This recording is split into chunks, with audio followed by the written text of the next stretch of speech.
Yo, what's up guys? So, welcome po. Ano bang channel natin? Wala ba tayong channel?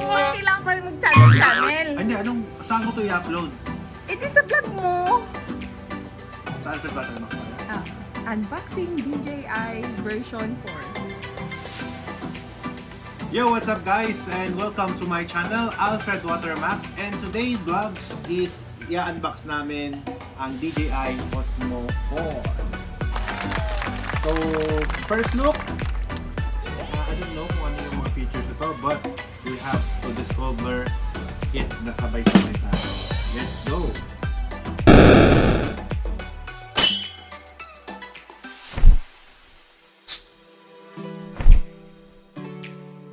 Magnetic quick mount, foldable na rin siya and portable. May active tracker na rin siya. Quick roll and gesture control. Ibig sabihin, pag ginanya mo yung kamay mo, automatic siyang gagana. And we have story mode. So may story mode din siya. Just like the DJI Osmo 3 na gamit ko.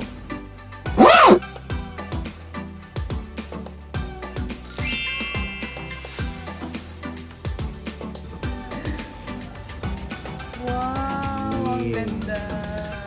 Nice. So ngayon, syempre meron siyang kasama iPad. Kita dyan? Yeah. iPad. Yun. And then, syempre, ito yung unit. Okay.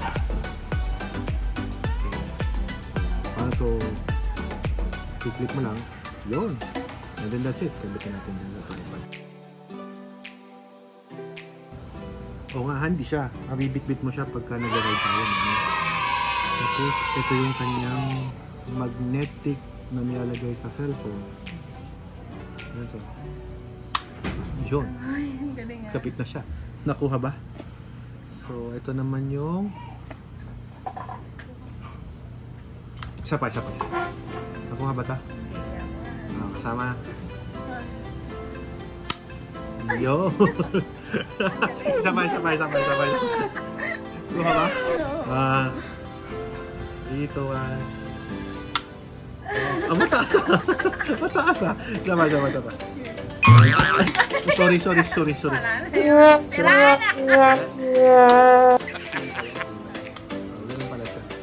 Okay, so ngayon ilakabit natin to sa cellphone. Mami yung natanggal din pala siya, but mawala na ang case yung phone mo. Yun na ang sad story. Yun ang sad story din. Yeah, it's okay. So guys, if you're going to avail this advantage nito, ito lang comment ko sa aming unboxing. Ang disadvantage nito is, syempre, yung hard case, yung case ng phone mo, lalo kung iPhone 11 to, di ba? Ay, oo. Kung iPhone 11 yung ikakarga mo, syempre, medyo may kamahalan. Sana all.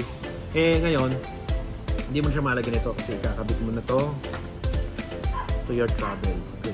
So, ngayon, paano to ikinakabit? So, magbe-base lang ako sa dati kong unit na DJI Osmo 3. So, nung sinetup ko siya, is ilalagay mo lang dyan. Okay? So,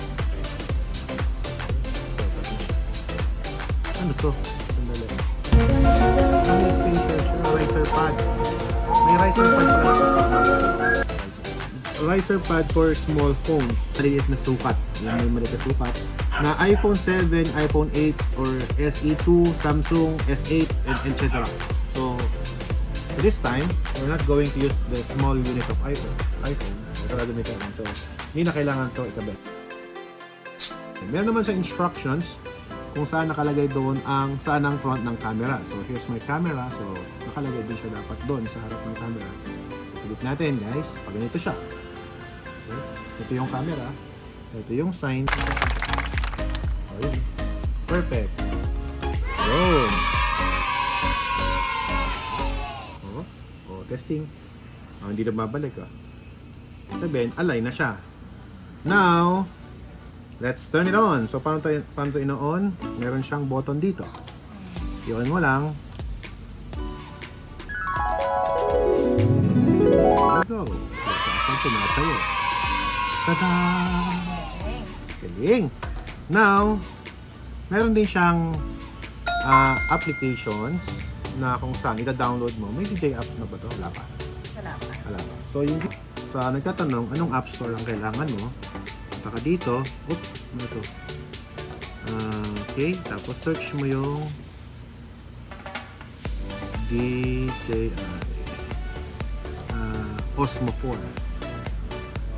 Yun. Tapos, install mo na. Get mo na. Mukha ko dali. Mukha. So, habang hinihintay natin to, tagal pa to. 2,000 years later. Let's go! Whoop! Naku. What's that?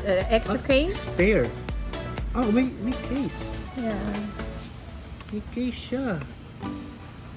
No, that's an extra. Hindi. You're gonna put in the... Line adjustment, ma'am. Line adjustment. Oh, mali. Oh, yun. Para makuha natin siya. Ito pala, meron palang guide na ganun eh. Hindi nagsasabi to eh. Dapat kasi, binuksan mo muna yung manual. Eh, mami ah. Oy, look at the adjustment. So, ayan, nakalagay na siyang ganyan. So, sakto, di ba? So, may linya siya dito at may linya rito. Linya rin dito. Ngayon, ang nangyari dito, sa setup ko, nag-manual calibration ako nito. Yun, in case na wala itong alignment guide na to.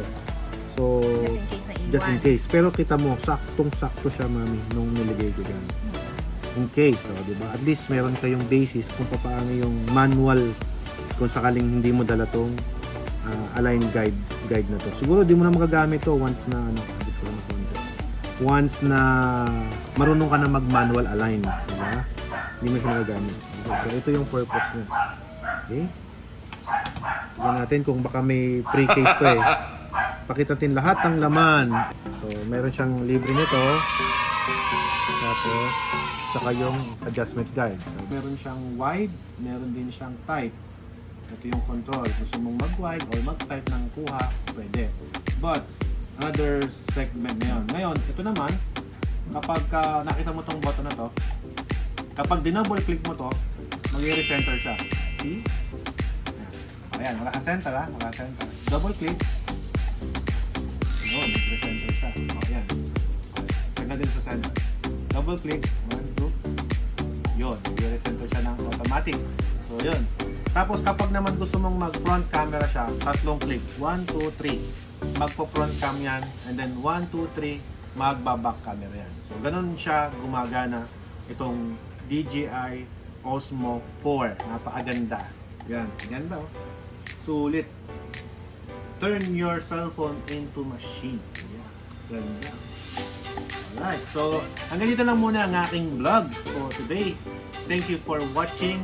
Please subscribe to my YouTube channel at Alfred Watermax. And if you like the videos and to create more video like this, please just comment down below kung may mga suggestions kayo or anything para ma-improve pa yung ginagawa. Bye! See ya! Next episode. The next episode.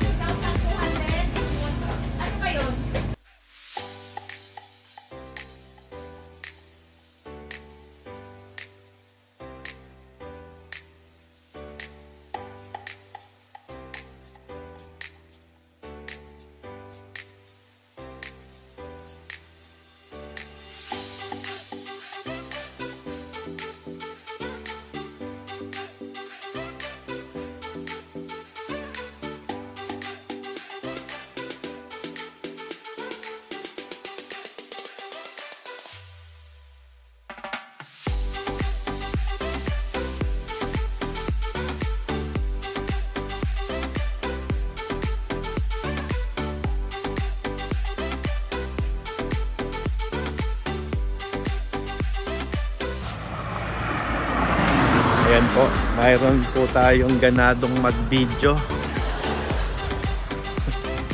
Ganado po siyang mag-video. Si boss. Diba? Yay, video pa more.